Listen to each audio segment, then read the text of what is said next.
Hello बच्चों, कैसे हैं आप लोग। मैं आशा करता हूँ आप लोग बहुत ही अच्छे होंगे। बच्चों, हमने पिछली क्लास में अपना क्लास 9th मैथ्स का चैप्टर 5th शुरू किया था, जिसमें हम लोगों ने उसका परिचय के बारे में जाना।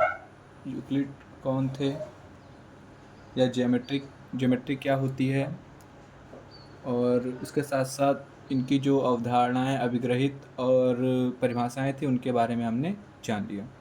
आज के लेक्चर में हम लोग बात करेंगे अपनी प्रश्नावली 5.1 की। इस लेक्चर में हम लोग अपनी प्रश्नावली 5.1 की शुरुआत करेंगे। तो चलिए शुरू करते हैं। प्रश्नावली 5.1 का पहला प्रश्न है, निम्नलिखित कथनों में से कौन से कथन सत्य हैं और कौन से कथन असत्य हैं।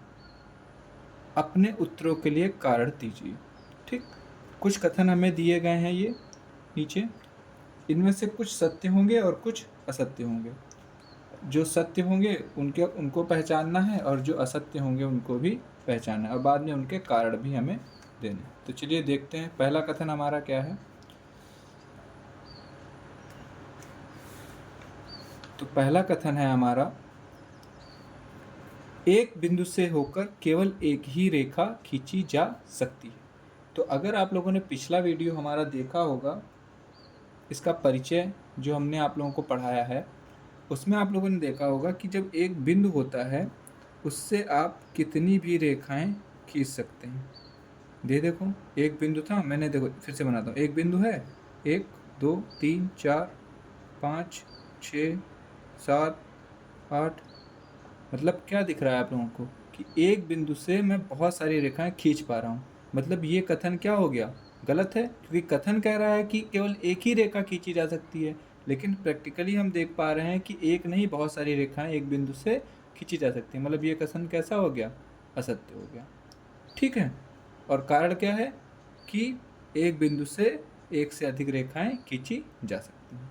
तो हम लोग लिखेंगे, क्या लिखेंगे कि कथन हमारा क्या है, असत्य है। कथन क्या है, असत्य है। एक बिंदु से होकर अनंत रेखाएं खींची जा सकती हैं। ठीक है, चलिए दूसरे कथन की तरफ बढ़ते हैं। दूसरा कथन है हमारा, दो भिन्न बिंदुओं से होकर जाने वाली असंख्य रेखाएं हैं। अब ये क्या कह रहा है कि दो बिंदु हैं इस तरीके से, ठीक है, और इनसे बहुत सारी रेखाएं खींच सकते हैं। तो ये भी चीज़ हम लोगों ने पिछले अपने परिचय वाले लेक्चर में समझी थी कि जो दो बिंदु होते हैं उनसे सिर्फ आप एक ही रेखा गुजार सकते हो। मतलब उन दोनों से होती हुई सिर्फ एक ही रेखा जा सकती है। अब दूसरी रेखा अगर आप खींचने की कोशिश करो, ठीक है, तो आप देख पा रहे होंगे कि कोई और रेखा, दो ऐसी कोई रेखा नहीं बन पा रही जो दोनों से होकर जाए। मतलब ये वाला कथन भी हमारा क्या हो गया, असत्य हो गया। ठीक है, तो इसमें भी हम लोग लिखेंगे, क्या लिखेंगे कि कथन हमारा क्या है, कथन असत्य है। दो भिन्न बिंदुओं से होकर केवल एक ही रेखा खींची जा सकती है। जबकि क्वेश्चन क्या कह रहा था कि दो बिंदुओं से अनंत रेखाएं या एक से अधिक रेखाएं खींची जा सकती हैं। ठीक है, असंख्य रेखाएं खींची जा सकती हैं, जबकि दो बिंदुओं से केवल एक ही कॉमन रेखा खींची जा सकती है। चलिए सेकंड वाला भी हमारा जो कथन था वो हमने देख लिया। अब हम लोग थर्ड कथन की तरफ बढ़ते हैं।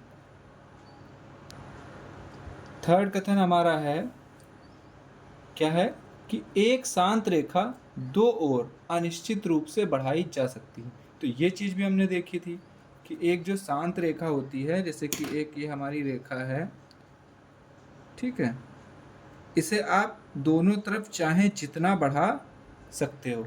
ठीक है, तो ये चीज़ भी हमने अपने परिचय वाले लेक्चर में देखी थी। तो आप लोगों को ये वाला पॉइंट भी क्लियर होगा। ठीक है, तो इसमें हम लोग क्या लिखेंगे, लिखेंगे कि ये हमारा पॉइंट क्या है, सत्य है, क्योंकि एक शांत रेखा को आप कितना भी बढ़ा सकते हैं, ये सत्य है। और क्या लिखेंगे, एक शांत रेखा दोनों ओर अनिश्चित रूप से बढ़ाई जा सकती है। ठीक है, तो थर्ड वाला भी समझ में आ गया। बढ़ते हैं फोर्थ की तरफ। फोर्थ कथन है हमारा, यदि दो वृत्त बराबर हैं तो उनकी त्रिज्याएं बराबर होती हैं। तो सीधी सी बात है कि एक अगर आप वृत्त बनाते हो तो कुछ त्रिज्या लेकर ही तो उसका बनाते हो। चलिए इसको मैं आप लोगों को प्रैक्टिकली दिखाता हूँ। देखिए मैं क्या कर रहा हूँ, स्केल से इसको मेज़र कर ले रहा हूँ, ठीक है। मैं देखो 1 सेंटीमीटर है, ये कितना है 1 सेंटीमीटर। अब एक वृत्त मैं बनाता हूँ यहाँ पर,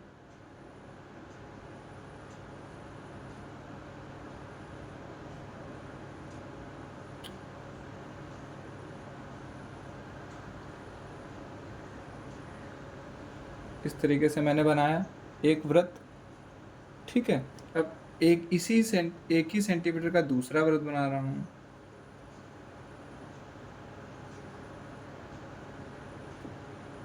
इस तरीके से छोटा वृत्त बनाने में दिक्कत हो रही है, ठीक है।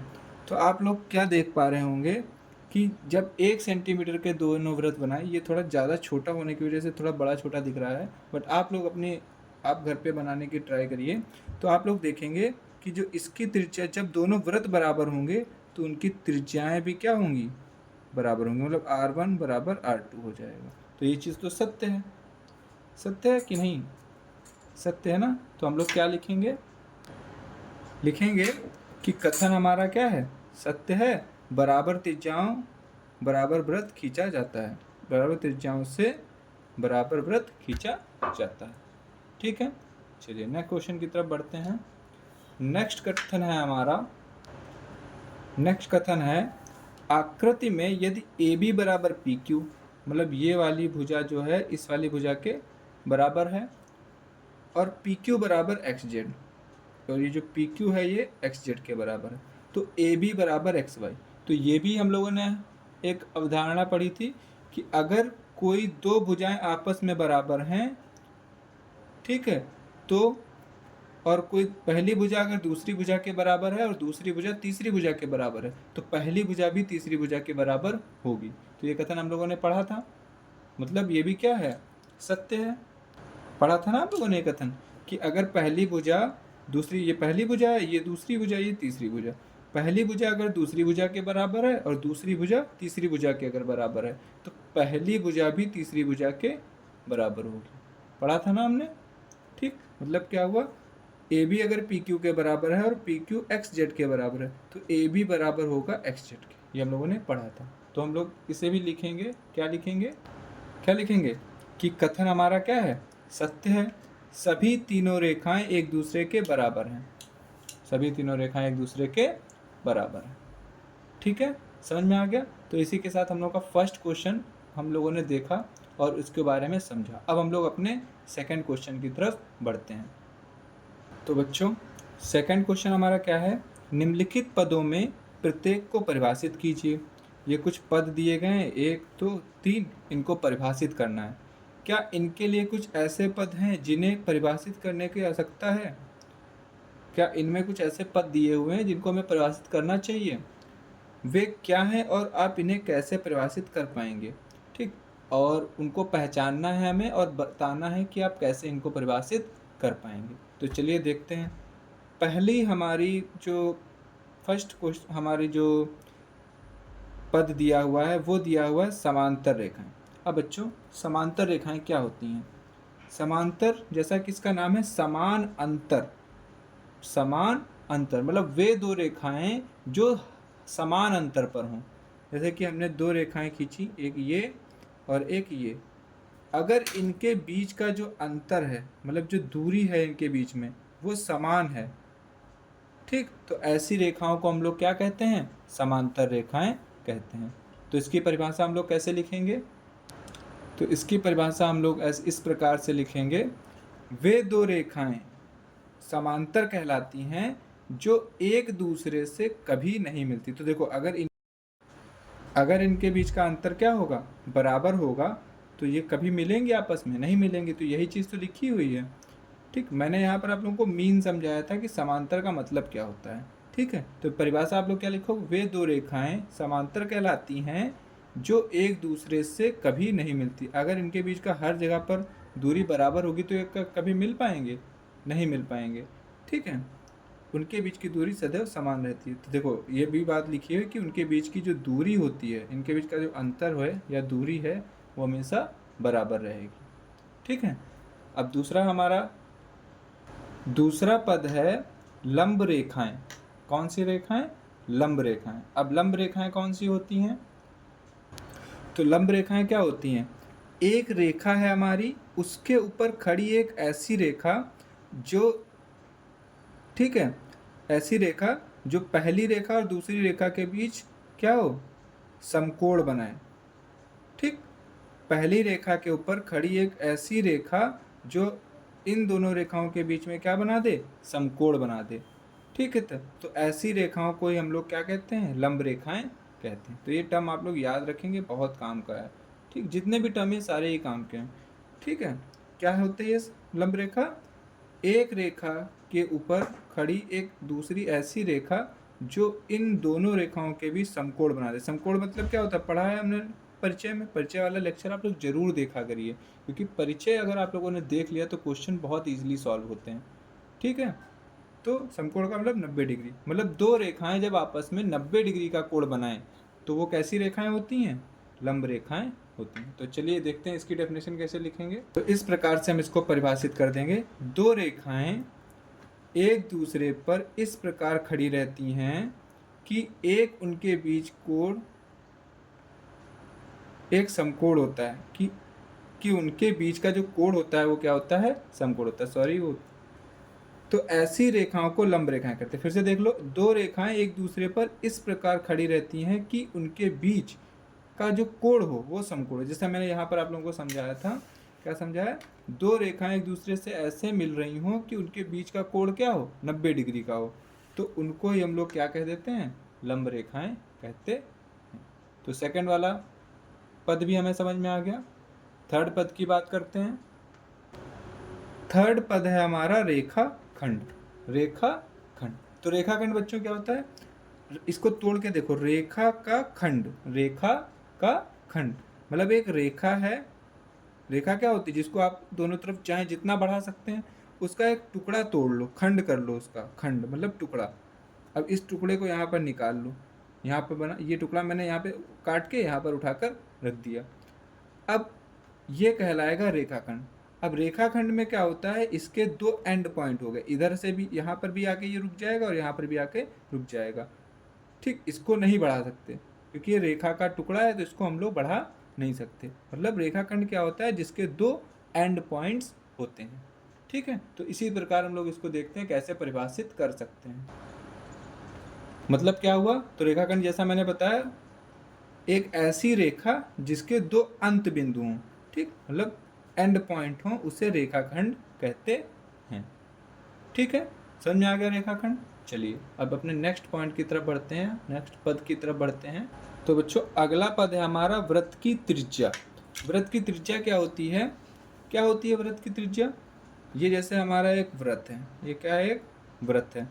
इसका एक केंद्र बिंदु होगा केंद्र बिंदु। ठीक, तो केंद्र से, और ये किनारा क्या कहलाता है? परिधि कहलाती है। किनारा क्या कहलाता है? परिधि कहलाती है। तो केंद्र से जो परिधि की दूरी होती है, यही क्या कहलाती है? त्रिज्या कहलाती है। तो इसी को आप लोग डेफिनेशन में सीधा लिख देंगे। क्या लिखेंगे? कि वृत्त की त्रिज्या क्या होती है? वृत्त के केंद्र और परिधि के बीच की दूरी को त्रिज्या कहते हैं। वृत्त के केंद्र और परिधि के बीच की दूरी को त्रिज्या कहते हैं। ठीक है, तो हम लोगों ने ये वाला भी पद अपना परिभाषित कर दिया। चलिए नेक्स्ट पद की तरफ बढ़ते हैं। हमारा आखिरी पद है वर्ग। वर्ग बेटा क्या होता है? वर्ग क्या होता है? इस तरीके से होता है वर्ग।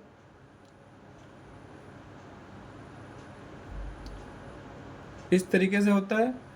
ठीक है, इसी तरीके से तो होता है वर्ग। अब थोड़ा टेढ़ा मेढ़ा बना है, एडजस्ट कर लीजिए आप लोग। कि वर्ग क्या होता है? जिसकी सभी भुजाएं क्या हों? बराबर हों। तो बस यही डेफिनेशन हो जाएगी। क्या डेफिनेशन हो जाएगी? डेफिनेशन हमारी हो जाएगी वह बंद आकृति जिसकी सभी भुजाएं बराबर हों। ठीक है, ऐसी बंद आकृति जिसकी सभी भुजाएं बराबर हों, क्या कहलाएगा? वर्ग कहलाएगा। समझ में आ गया? चलिए, तो इसके साथ में हम लोगों ने अपना सेकंड क्वेश्चन भी कंप्लीट कर लिया। अब हम लोग थर्ड क्वेश्चन की तरफ बढ़ेंगे। तो बच्चों थर्ड क्वेश्चन है, नीचे दी गई अभिधारणाओं पर विचार कीजिए। नीचे कुछ अवधारणाएं दी, इन पर विचार करना है।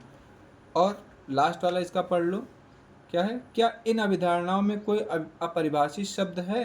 क्या ये अभिधारणाएं अविरोधी हैं, मतलब एक दूसरे का विरोध करती हैं? क्या ये यूक्लिड की एक दूसरे का विरोध नहीं करती हैं? क्या ये यूक्लिड की अभिधारणाओं से प्राप्त होती हैं? क्या ये यूक्लिड ने जो अभिधारणाएं दी हैं उन्हीं से रिलेटेड हैं? ठीक है, ये सब हमें बताना है। तो हम लोग पहले अवधारणा पढ़ते हैं। अवधारणा क्या है हमारी पहली? दो भिन्न बिंदु मतलब दो अलग अलग पॉइंट हैं, इस तरीके से।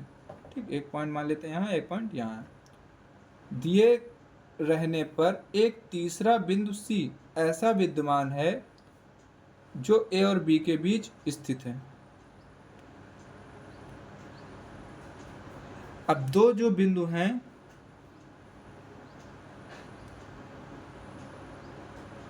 ठीक है, इनके बीच एक तीसरा पद, आप एक तीसरा बिंदु ला दीजिए।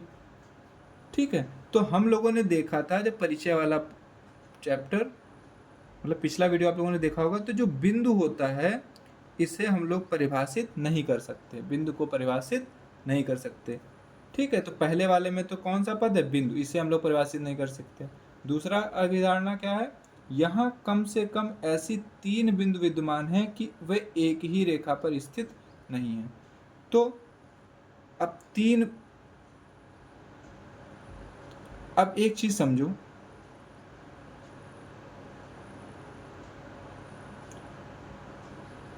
कि पहले वाले में कह रहा है कि ये बिंदु बीच में है, और दूसरे वाले में कह रहा है अब इससे होती है आप एक रेखा खींचो, दोनों बिंदुओं को मिलाती, तो अगर इनके बीच में कोई बिंदु आएगा वो तो इन्हीं के बीच में आ जाएगा। मतलब ये जो ऊपर वाली अवधारणा है, जो नीचे वाली अवधारणा है, ये एक दूसरे से मैच नहीं खा रही है। क्यों? क्योंकि इसमें कह रहा है वो तीसरे को नहीं काटती है, जबकि अगर ये वाला आप पढ़ोगे तो इसके हिसाब से तो तीसरा वाले बिंदु को भी रेखा काटनी चाहिए थी।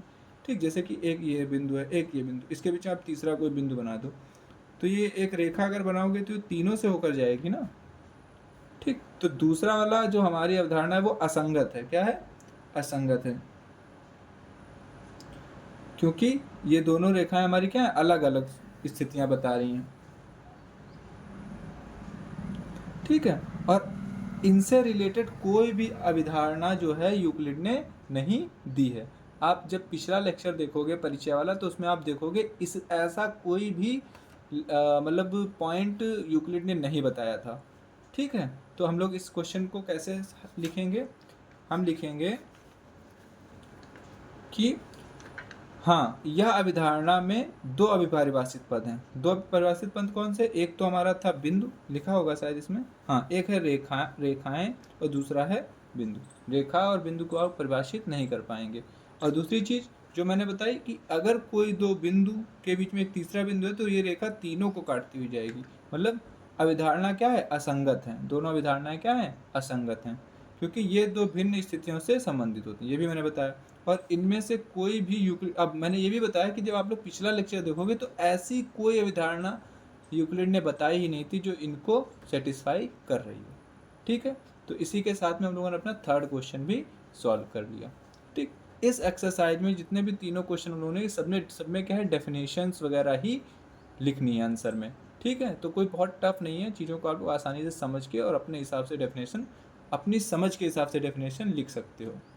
ठीक, कोई ज़रूरी नहीं जो डेफिनेशन मैं आप लोगों को शो कर रहा हूँ वही आप लिखो, आप समझ कर अपनी डेफिनेशन भी लिख सकते हो। तो चलिए आज के वीडियो को हम लोग यहीं तक रखते हैं, क्योंकि अगर और ज़्यादा क्वेश्चन करेंगे तो वीडियो बहुत ही लंबा हो जाएगा। अगर वीडियो आप लोगों को अच्छा लगा हो तो प्लीज़ चैनल को, हमारे वीडियो को लाइक करें, चैनल को सब्सक्राइब करें और बेल आइकन को ज़रूर दबा दें, जिससे ये जो भी वीडियो मैं अपलोड करता हूँ वो आप लोगों को आसानी से और जल्दी से जल्दी मिल जाए। कि नेट नोटिफिकेशन अगर आप ऑन कर देंगे तो जब मैं वीडियो अपलोड करूँगा तो आप लोगों के पास नोटिफिकेशन पहुँच जाएगा और आप लोग जल्दी से वो वीडियो देख पाएंगे। चलिए मिलते हैं नेक्स्ट लेक्चर में, तब तक के लिए जय हिंद।